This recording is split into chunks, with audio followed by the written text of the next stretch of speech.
ট্রাম্পের নির্বাচনী প্রচারণার বেশিরভাগ জুড়েই ছিল তার অভিবাসন বিরোধী নীতিমালা বাস্তবায়নের প্রতিশ্রুতি। নির্বাচনে জয়লাভের পর একে একে নিজের প্রতিশ্রুতি পালনের চেষ্টা চালিয়ে যাচ্ছেন নতুন প্রেসিডেন্ট। বাদ যায়নি অভিবাসীদের ফেরত পাঠানোর পরিকল্পনাও। এর মধ্যেই ট্রাম্পের এই পরিকল্পনা সফল করতে এগিয়ে এসেছেন বিভিন্ন মার্কিন নীতি নির্ধারক। টেক্সাস অঙ্গরাজ্যে প্রত্যাবাসন কেন্দ্র স্থাপনের জন্য সরকারকে সীমান্তবর্তী একটি খামার দেওয়ার প্রস্তাব দিয়েছেন ভূমি দফতরের প্রধান। তবে ট্রাম্পের বিরোধিতা করছেন এমন কর্মকর্তার সংখ্যাও কম নয়।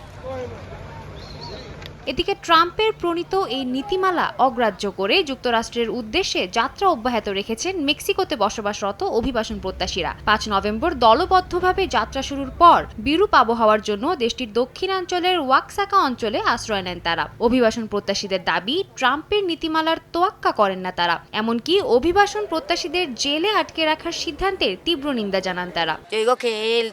ডোনাল্ড ট্রাম্পের উচিত আমাদের যুক্তরাষ্ট্রে প্রবেশ করতে দেয়া।